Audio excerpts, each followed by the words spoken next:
It's a very cool subject and with emotional. ಆಮೇಲೆ love ಸೀನ್ಸ್ಗಳು ಭಾಳ ಚೆನ್ನಾಗಿದೆ. ಫಸ್ಟ್ ಹಾಫಲ್ಲಿ ಬರೋ ಲವ್ ಸೀನ್ಸ್ಗಳು ನನಗೆ ತುಂಬ ರಿಯಲಿಸ್ಟಿಕ್ ಅನಿಸ್ತು.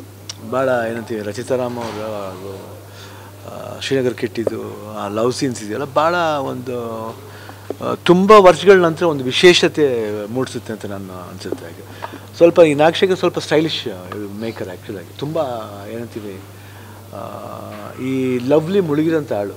ಅಂದರೆ ಲವ್ಲಿ ಬಂದ್ಬಿಟ್ಟು ಭಾಳ ಏನಂತ ಎಮೋಷನ್ಸ್ನ ಡಿಗ್ ಮಾಡಿ ಅದರಲ್ಲಿ ಒಳ್ಳೆಯದು ತರ್ತಾರೆ, ಒಂದು ನೆಗೆಟಿವ್ ಪಾಯಿಂಟ್ಸು ತರ್ತಾರೆ, ಬೋತ್ ಮಿಕ್ಸ್ ಮಾಡಿ ತರ್ತಾರೆ. ಯಾಕಂದರೆ ಲವ್ಲಿ ಬಂದ್ಬಿಟ್ಟು ಎರಡೂ ಇದೆ, ಏನಂದರೆ ಪಾಸಿಟಿವ್ ಇದೆ, ನೆಗೆಟಿವ್ ಇದೆ. ಬಟ್ ಪಾಸಿಟಿವ್ ಅಂದರೆ ಒಂದು ಪ್ರೀತಿಲಿ ಈ ಸ್ಯಾಕ್ರಿಫೈಸ್ ಅಂತ ಏನು ಹೇಳ್ತೀವಿ, ಒಂದು ತ್ಯಾಗ ಅಂತ ಏನು ಹೇಳ್ತೀವಿ, ಆ ತ್ಯಾಗಕ್ಕೆ ಒಂದು ಎಲ್ಲೇ ಇರುತ್ತೆ. ಆ ಎಲ್ಲದಕ್ಕೂ ಮೀರಿದ್ದೇ ಈ ಲವ್ ಸ್ಟೋರಿ ಅಂತ ನಾನು ಭಾವಿಸ್ತೀನಿ. ಸಂಜು ವೆಡ್ಸ್ ಗೀತಾ ಟು ಭಾಳ ಅದ್ಭುತವಾದ ವಿಜುವಲ್ಸು. ಮ್ಯೂಸಿಕ್ ಅಂತೂ ನಂಗೆ ಭಾಳ ಅಟ್ರ್ಯಾಕ್ಟ್ ಆಯಿತು. ಶ್ರೀಧರ್ ಅಂತ ನಾನು ಕೇಳಿದೆ, ಶ್ರೀಧರ್ ಅಂತ ಭಾಳ ಚೆನ್ನಾಗಿ ಮಾಡಿದ್ದಾರೆ. ನನಗೆ ಆಮೇಲೆ ಕೇಳಿದೆ ಬೆಳ್ಳಿ ಪಿಕ್ಚರ್ ಮಾಡಿದ್ದಾರೆ ಅವರ. ಹೌದು, ನನಗೆ ಭಾಳ ಶ್ರೀಧರ್ ಅವರು ತುಂಬ ಚೆನ್ನಾಗಿ ಮಾಡಿದ್ದಾರೆ. I just want to congratulate you. ನಿಜವಾಗ್ಲೂ ಇನ್ನೊಂದು ಫಿಲ್ಮ್ ಮಾಡಬೇಕು ನಾವು ಜೊತೆಯಲ್ಲಿ. I think you have done very good job. ಆಮೇಲೆ music, recording, Satya Hegde camera work and ನಮ್ಮ ಶ್ರೀನಗರ್ ಕಿಟ್ಟಿ ಅವ್ರ ಪರ್ಫಾರ್ಮೆನ್ಸ್ ಇರ್ಬೋದು, ಭಾಳ ಅದ್ಭುತವಾಗಿ, ಭಾಳ ಎಲ್ಲೂ ಓವರ್ ಇಲ್ಲ. ಅಂದರೆ is lived in the character. ಅಂದರೆ ಆ ಪಾತ್ರಕ್ಕೆ ಏನು ಬೇಕೋ ಆ ಪಾತ್ರನ ಅಷ್ಟು ಚೆನ್ನಾಗಿ ಅನುಭವಿಸಿ ಮಾಡಿದ್ದಾರೆ. ಎಲ್ಲೂ ಏನು ನಾನು ಆ್ಯಕ್ಟ್ ಮಾಡಬೇಕು, ಅಭಿನಯ ಮಾಡಿ ತೋರಿಸ್ಬೇಕು, ನಾನು ಆ್ಯಕ್ಟ್ ಮಾಡಿ ಬಲ್ಲೆ ಅನ್ನೋದಿಲ್ಲ. ಅದು ಭಾಳ ಕೂಲಾಗಿ ಆ ಕ್ಯಾರೆಕ್ಟರ್ ಇಂಟೆಲಿಜೆಂಟಾಗಿ, ಐ ಥಿಂಕ್ ನಾಗಶೇಖರ್ ಭಾಳ ಇಂಟೆಲಿಜೆಂಟಾಗಿ ತೋರಿಸಿದ್ದಾರೆ ಅವ್ರನ್ನ. ರಚಿತಾರಾಮ್ ಅವರು ಅಷ್ಟೇ ಅದ್ಭುತವಾಗಿ ಮಾಡಿದ್ದಾರೆ. ಆ್ಯಂಡ್ ನನಗೆ ಆತನ ಕ್ಯಾರೆಕ್ಟರ್ ತುಂಬ ಇಷ್ಟ ಆಯಿತು. ಯಾರು ನಮ್ಮ ಕಾಮಿಡಿ ಮಾಡಿದ್ದಾರೆ ನಾನಿ ಅವರು ತುಂಬ ಚೆನ್ನಾಗಿ ಮಾಡಿದ್ದಾರೆ. ಆ್ಯಂಡ್ ಓವರ್ ಆಲ್ ಫಿಲ್ಮ್ ತುಂಬ ಇಂಟ್ರೆಸ್ಟಿಂಗ್ ಆಗಿದೆ. ಆ್ಯಂಡ್ ಎಲ್ಲೂ ಬೋರ್ ಹೊಡಿಯಲ್ಲ. ಸಾಂಗ್ಸ್ಗಳು ತುಂಬ ಚೆನ್ನಾಗಿದೆ. ಆ್ಯಂಡ್ ಭಾಳ ಒಳ್ಳೆ ಕಥೆ ಹೇಳೋ ರೀತಿ ಇದೆಯಲ್ಲ, ಭಾಳ ಅದ್ಭುತವಾಗಿ ಮಾಡಿದ್ದಾರೆ. ತುಂಬ ನಾಗಶೇಖರ್ ಡೈರೆಕ್ಷನ್ ವೈಸ್ಲಿ ತುಂಬ ಸ್ಟೈಲಿಶಾಗಿ ಮಾಡಿದ್ದಾರೆ. ಏನು ಹೇಳಿದಾರೋ ಅದನ್ನು ಮಾಡಿದ್ದಾರೆ. ಗೀತಕ್ಕ ಅವ್ರ ಜೊತೆ ಕೂಡ ಸಿನಿಮಾ ನೋಡಿದ್ರೆ ಅವರು ಕೂಡ ತುಂಬ ಎಂಜಾಯ್ ಮಾಡ್ತಾರೆ. ಅವ್ರ ಹೆಸರೇ ಗೀತಾ. ಆಲ್ಮೋಸ್ಟ್ ನೀವು ನೋಡಿ ಇಂಡಿಯನ್ ಸ್ಕ್ರೀನ್ಲಿ ನೀವು ಎಲ್ಲಿ ಯಾವ ಭಾಷೆಯಲ್ಲಿ ತಗೊಳ್ಳಿ ಈ ಗೀತಾ ಅನ್ನೋ ವರ್ಡೇ ಬರುತ್ತೆ. ಹೀರೋಯಿನ್ಗಳ ಹೆಸರನ್ನ ಯೂಶ್ವಲಾಗಿ ಗೀತಾ ಅಂತಲೇ ಇಡ್ತಾರೆ. ಅದು ನಾನು ಸೀತಾ ಅವ್ರ ಗೀತಾ ಅಂತ ಒಂದು ಪಿಕ್ಚರ್ ಬಂದಿತ್ತು, ಐ ಥಿಂಕ್ ಹೇಮಮಾಲಿ ಅವ್ರು ಮಾಡಿರೋದು, ನೋಡಿರ್ಬೇಕು. ಸೊ ಈ ಗೀತಾನ ವರ್ಡೇ ಲಕ್ಕಿ ವರ್ಡ್ ಅಂತ ಐ ಥಿಂಕ್. ಇವ್ರು ನಮ್ಮ ಶಂಕರ್ ನಾಗ್ ಅವರು ಗೀತಾ ಅಂತ ಪಿಕ್ಚರ್ ಹೆಸರೇ ಗೀತಾ ಅಂತ ಇಟ್ಟಿದ್ದಾರೆ. ಐ ಥಿಂಕ್ ಅವರು ನೋಡ್ಬೇಕಂತ ಆಸೆ ಪಟ್ಟರು. ಜೊತೆಲಿ ನಾ ಕೇಳ್ಕೊಂಡೆ ಅವ್ರನ್ನ, ಮಕ್ಕಳು ಬರ್ಬೋದಂತ. ಅಯ್ಯೋ ಬರಲಿ ಅಣ್ಣ ಅಂದರು. ಯಾಕಂದರೆ ಅವ್ರ ಪಾಪ ಅವ್ರು ಔಟಿಂಗಿಗೆ ಕರ್ಕೊಂಡು ಲಾಸ್ಟ್ ಇಯರ್ ನಾನು ಆಗಲಿಲ್ಲ, ನಾನು ಕರ್ಕೊಂಡು ಹೋಗಿ ಎಲ್ಲಿದೆ ನಮ್ಮ ಸಿನಿಮಾನೇ ತೋರ್ಸೋಕ್ಕಾಗಲಿಲ್ಲ ಭಾರತ ನನಗೆ. ಯಾಕಂದರೆ ನನಗೆ ಹುಷಾರಿಲ್ಲ, US ಹೋಗ್ಬೇಕಾಯ್ತು. ನಾನು ರಿಲೀಸು ಪ್ರಮೋಷನ್ಲಿ ಅದ್ರಲ್ಲಿ ಬ್ಯುಸಿಯಾಗಿದ್ದೆ. ಅದಾದಮೇಲೆ US ಹೋಗ್ಬೇಕಾಯ್ತು. ಸೊ ಅದರಲ್ಲಿಂದ ತೋರ್ಸೋಕ್ಕಾಗಲಿಲ್ಲ. ಈ ವರ್ಷ ನೋಡಿ ಅವ್ರಿಗೆ ಭಾಗ್ಯ ಸಂಜು ವೆಡ್ಸ್ ಗೀತಾನೆ ಫಸ್ಟ್ ಸಿನಿಮಾ ನೋಡಬೇಕಾಯ್ತು ಅಂತ. ಅದು ನಮ್ಮ ಜೊತೆ ನೋಡಬೇಕಂತ, ಅದು ಭಾಳ ಖುಷಿಯಾದ ವಿಷಯ. ಅವ್ರಿಗೆ ಒಂದು ಔಟಿಂಗ್ ಆಗುತ್ತೆ. ಔಟಿಂಗ್ ಬಂದಾಗ ಏನಾಗುತ್ತೆ ಅದೆಲ್ಲ ಒಂದು ಹೊಸತನ ನೋಡಿ. ಅವ್ರ ಮಕ್ಕಳು ಹೊರಡೆ ಕೂತ್ಕೊಂಡು ಭಾಳ ಕಿರಿಸ್ತಾಯಿದ್ರು. ಅವ್ರಿಗೆ ಬೇರೆ ಲೋಕ ಅದು. ಆ ಮಕ್ಕಳು ಎಲ್ಲೋಯಿಂದ ಬರ್ತಾರೆ, ಅವರು ಇಲ್ಲಿ ಮಲ್ಟಿಪ್ಲೆಕ್ಸ್ ಥಿಯೇಟ್ರಲ್ಲಿ ಕುಂತ್ಕೊಂಡು ಆ ಪಾಪ್ಕಾರ್ನು, ಒಂದು ಜ್ಯೂಸ್ ಗೀಸ್ ಹಿಡ್ಕೊಂಡು ಆ ಸ್ಕ್ರೀನ್ ವಿಜುವಲ್ಸ್ ನೋಡಿದಾಗ, ಆ ಸೌಂಡ್ ನೋಡಿದಾಗ ಅವ್ರದ್ದೇ ಆದ ಒಂದು ಭಾವನೆಗಳಿರುತ್ತೆ. ಆ ಸ್ಕ್ರೀನ್ ಸೌಂಡ್ ಕೇಳೋಕ್ಕೆ ಮಜಾ ಇರುತ್ತೆ. ತುಂಬ ಮಾಡಿದ್ದಾರೆ. ಜೋಕ್ಸ್ ನಿಜವಾಗ್ಲೂ ನನಗೆ ಪಿಕ್ಚರ್ ಭಾಳ ಚೆನ್ನಾಗಿ ಕ್ಯಾರಿ ಮಾಡಿದ್ದಾರೆ ಪಿಕ್ಚರ್ನ. ಆ್ಯಂಡ್ ನಾಗಶೇಖರ್ ಡೈರೆಕ್ಷನ್ ತುಂಬ ಇಷ್ಟ ಆಯಿತು. I think has done A very memorable job. ಒಂದು ಪೆಂಡಿಂಗ್ ಇದೆ, ನನ್ನ ಜೊತೆ ಮಾಡೋ ಪೆಂಡಿಂಗ್ ಇದೆ. ಅದು ಅವಾಗಿಂದ ಹೇಳ್ತಾನೆ ಇದ್ದಾರೆ, ಬಟ್ ರೀಲ್ ಬಿಡ್ತಾ ಇದ್ದಾರೆ, ಮಾಡ್ತಿಲ್ಲ ಅಷ್ಟೇ.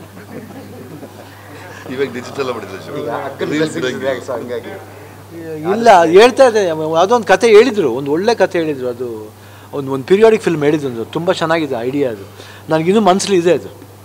ಅದು ಒಂದು ಕಾಟನ್ ಬಗ್ಗೆ ಒಂದು ಸಬ್ಜೆಕ್ಟ್ ಹೇಳಿದ್ರು, ಅದು ಭಾಳ ಚೆನ್ನಾಗಿದೆ.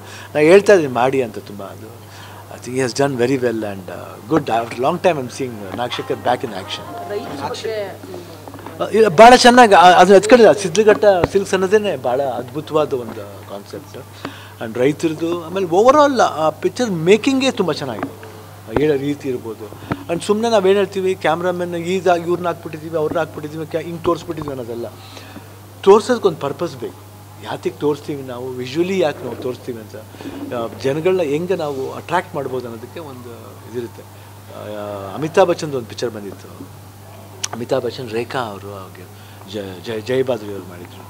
ಸಿಲ್ಸಿಲಾ ಅಂತ ಒಂದು ಪಿಕ್ಚರ್ ಮಾಡಿದ್ರು. ಅದು ನೋಡಿ ವಿಜುವಲ್ಸ್ ಹೆಂಗಿರುತ್ತೆ ಅಂತಂದರೆ ಒಂದು ಲವ್ ಸ್ಟೋರಿಯನ್ನು ಅದು ಏನಾಗುತ್ತೆ, ಸಮ್ ಫಿಲ್ಮ್ಸ್ ವಿಲ್ ಅಟ್ರ್ಯಾಕ್ಟ್. ಕಭಿ ಕಭಿ ಆ ಥರ ಸಂಜು ವೆಟ್ಸ್ಗಿಂತ ನಿಜವಾಗ್ಲೂ it gets attracted by the. Nagashekar ಅವ್ರ ಮೂವಿ ಅಂದರೆ ಸಂಗೀತಕ್ಕೆ ಒಂದು ವಿಶೇಷ ಆದ್ಯತೆ ತುಂಬ ಚೆನ್ನಾಗಿ ಮಾಡ್ತಾರೆ. ಅದೇನೋ ಸಂಗೀತದ ಜ್ಞಾನ ಭಾಳ ಚೆನ್ನಾಗಿದೆ ಅವ್ರಿಗೆ. ಆಮೇಲೆ ರೈಟಿಂಗ್ ಸೆನ್ಸು ಅಷ್ಟೇ, ಜಾಸ್ತಿ ಎಳ್ತಾ ಇರಲ್ಲ ಡೈಲಾಗ್ಲಿ, ಭಾಳ ಚೌಕಟ್ಟಲ್ಲಿ ಮಾಡ್ತಾರೆ, ತುಂಬ ಚೆನ್ನಾಗಿ ಮಾಡಿದ್ದಾರೆ. I think it was a nice film. And Mysuru ಬಂದಿದ್ದಕ್ಕೂ ಒಂದು ಒಳ್ಳೆ ಸಿನಿಮಾ ನೋಡ್ದಂಗೆ ಆಯಿತು. ಅದೇ ಭಾಳ ಖುಷಿ ಅಂದರೆ ಇಂಥ ಪ್ರೊಡ್ಯೂಸರ್ ಇರಬೇಕು ಚೆನ್ನಾಗಿ. ಯಾಕಂದರೆ ಅವರು ನೋಡಿ ರಿಲೀಸ್ ಆಗಿ ತಿರ್ಗಿ ರಿಲೀಸ್ ಮಾಡ್ಬೇಕನ್ನೋದು ಬಂದಿಲ್ಲ, ಅದು ಯಾರಿಗೂ ಧೈರ್ಯ ಬರಲ್ಲ. ಅವ್ರನ್ನ ಮೆಚ್ಚಬೇಕು, ಅವ್ರು ಚೆನ್ನಾಗಿರ್ಬೇಕು. ನಿಮ್ಮ ಹೆಸರು ಚಲವಾದಿ ಕುಮಾರ್. ನಿಜವಾಗ್ಲು ಸೊ ನೈಸ್. ಆ್ಯಂಡ್ ಕಿಟ್ಟಿಗೆ ಒಳ್ಳೇದಾಗಬೇಕು ನಮ್ಗೆ, ಅದು ಮೈನು. ಆ್ಯಂಡ್ ಈ ಸಿನಿಮಾ ಒಳ್ಳೇದಾಗಿದೆ, ಅದು ನಮ್ಗೆ ಖುಷಿ. ನಮ್ಮ ನಾಗಶೇಖರ್ಗೂ ಅಷ್ಟೇ, you should come back in action. ಯಾಕಂದರೆ ನಮ್ಮವರು ಚೆನ್ನಾಗಿ ಬರಬೇಕನ್ನೋದೇ ಆಸೆ. ಶ್ರೀನಗರ ಶೆಟ್ಟಿ ಅವರು ಹೀರೋ ಪಾರ್ಟ್ಗೂ ಓಕೆ, ವಿಲನ್ ಪಾರ್ಟ್ ಕೊಡ್ತಾರೆ. ಮಾದೇವ ಚಿತ್ರದ ಕೂಡ ಸಮುದ್ರವನ್ನು ಒಳ್ಳೆ ಕ್ಯಾರೆಕ್ಟರ್ ಮಾಡಿ. ಯಾವುದಮ್ಮ ಮಾದೇವ ಚಿತ್ರದಲ್ಲಿ ಸಮುದ್ರ ಮಾಡ್ತಾರೆ, ಅವ್ರು ಎಲ್ಲ ಕ್ಯಾರೆಕ್ಟ್ರು ಮಾಡ್ತಾರೆ. ಅದು ಆರ್ಟಿಸ್ಟ್ ಬರಬೇಕು ಮಾತ್ರ. I think good choice. ಅದು ಹೀರೋನು ಮಾಡಬೇಕು, ಯಾರು ಒಳ್ಳೆ ಟೈಮ್ ಬಂದಾಗ ಈ ಥರ ಒಂದು ಪಾತ್ರಗಳು ಮಾಡಬೇಕು. ಇವಾಗ D45 ನೋಡಿದಾಗ ಒಂದು ಟೀಸರ್ ತುಂಬ ಡಿಫ್ರೆಂಟ್ ಆಗಿದೆ. ಹೋಮ್ ಡೈರೆಕ್ಟರ್ ನಾನೇ, ಹೋಮ್ ಹೀರೋನ. ಹಾಗಾದರೆ ಡಿಫ್ರೆಂಟ್ ಕಾನ್ಸೆಪ್ಟಲ್ಲಿ ಏನಾದರೂ ತುಂಬ ಎಕ್ಸ್ಪೆಕ್ಟೇಷನ್ ಇದೆ ಆಡಿಯನ್ಸ್ಗೆ, ಯಾವ ಕಾನ್ಸೆಪ್ಟಲ್ಲಿ ಬರ್ಬೋದು ಅಂತ. ಹೋಮ್ ಥರ ಏನಾದರೂ ಯಾಕೆಂದ್ರೆ ಇವಾಗ ತುಂಬ ಅರ್ಲಿ ಹೇಳೋಕ್ಕೆ ಆಗಸ್ಟ್ ಬರ್ತಾ ಇದೆ, ನೀವೇ ನೋಡಿ ನಿಮ್ಗೆ ಅನಿಸುತ್ತೆ. ಅದು ಟೀಸರ್ಲಿ ಒಂದು ಸೌಂಡ್ ಆಗಿದೆ. ಇವಾಗ ತಾನೇ ಮೊನ್ನೆ ಒಂದು ಪ್ರಮೋಷನಲ್ ಸಾಂಗ್ ಶೂಟ್ ಮಾಡಿದ್ದೀವಿ. ಏನು ಕಿಡ್ಸ್ ಹೇಳೋದು, ಗೆಟೋ ಕಿಡ್ಸ್ ಅಂತ. ಅವರು ಇದು ಉಗಾಂಡ ಅಂತ ಬಂದರು, ಎಲ್ಲ ಮಕ್ಕಳು. ಅವರು ವೆರಿ ಪಾಪ್ಯುಲರ್ ಮ್ಯೂಸಿಕ್. ಒಂದು ಪ್ರಮೋಷನಲ್ ಸಾಂಗ್ ಮಾಡಿದ್ವಿ ನಾನು, ಉಪೇಂದ್ರ ಅವರು, ರಾಜ್ ಬಿ ಶೆಟ್ಟಿ. ನೋಡಿ, ಒಂದು ಅದ್ಭುತವಾದ ಡ್ಯಾನ್ಸ್ ಅದು. ಆಮೇಲೆ ಆ ಆಡಿಯೋಕ್ಕೆ ಸಾಂಗ್ ಕೇಳೋಕ್ಕೂ ಮಜಾ ಇದೆ. ಒಂದು ವಿಭಿನ್ನವಾದ ಸಾಂಗ್ ಅದು. ಐ ಥಿಂಕ್ ಅದು ಚೆನ್ನಾಗಿ ಪಾಪ್ಯುಲರ್ ಆಗುತ್ತೆ ಅಂತ ಒಂದು ಭರವಸೆ ಇದೆ. ತುಂಬ ಚೆನ್ನಾಗಿ ಮಾಡಿದ್ದಾರೆ, ಜಾನಿ ಮಾಸ್ಟರ್ ಮಾಡಿದ್ದಾರೆ ಕೊರಿಯೋಗ್ರಾಫಿ, ತುಂಬ ಚೆನ್ನಾಗಿದೆ. ಓವರಾಲ್ ಆ ಪಿಕ್ಚರ್ ಕಾನ್ಸೆಪ್ಟು ಒಂದು ಬೇರೆ ರೀತಿ ಇರುತ್ತೆ. ಒಳ್ಳೊಳ್ಳೆ ಡೈರೆಕ್ಟರ್ಸ್ ಬರ್ತಾ ಇದ್ದಾರೆ ಕರ್ನಾಟಕದಲ್ಲಿ. ಐ ಥಿಂಕ್ ಈಗ ಎಲ್ಲೋ ಒಂದು ಕಡೆ ಕನ್ನಡದ ಸಿನಿಮಾಗಳಿಗೆ ಸ್ಕ್ರೀನ್ಗಳು ಸಿಗ್ತಾರೆ. ಈಗ ಈ ಥರ ಮಲ್ಟಿಪ್ಲೆಕ್ಸ್ಗಳೆಲ್ಲ ಬಂದಮೇಲೆ ಈಗ ಬಹುತೇಕ ಎಲ್ಲ ನಾರ್ಮಲ್ ಥಿಯೇಟರ್ಗಳು ಎಲ್ಲ ನೀವುಗಳು ಗಲಾಟೆ ಮಾಡಬೇಕು. ಇವ್ರೆ ನಾವುಗಳು ಮಾತ್ರ ಮಾಡಿದ್ರೆ ಸಾಲದು, ಎಲ್ಲ ನಮ್ಮ ಮೇಲೆ ಹೊರೆ ಹೊರಿಸ್ತಿರಲ್ಲ. ಹೆಂಗೆ ಇದು ಯಾವ ನ್ಯಾಯ ಹೇಳಿ? ನೀವು ಮಾಡಬೇಕು, ಮೀಡಿಯಾದವರು ಎತ್ಕೊಡ್ಬೇಕು.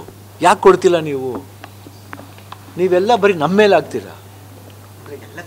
No no no no no ಎಲ್ಲ ಕನ್ನಡಿಗರ ಮೇಲೂ ಇದಾಗುತ್ತೆ. ಜೊತೆಲಿ ಈ ಮೀಡಿಯಾ ಅನ್ನೋದು ಯಾತಿಗೆ ನಾವು ಇಂಪಾರ್ಟೆನ್ಸ್, ಇವತ್ತಿಷ್ಟು ಜನ ನೀವು ಮೈಕ್ ಹಿಡಿದಿದ್ದಾರೆ, ಯಾಕೆ ನಾವು ತಲೆ ಬಗ್ಗೆ ಮಾತಾಡ್ತೀವಿ ಹೇಳಿ?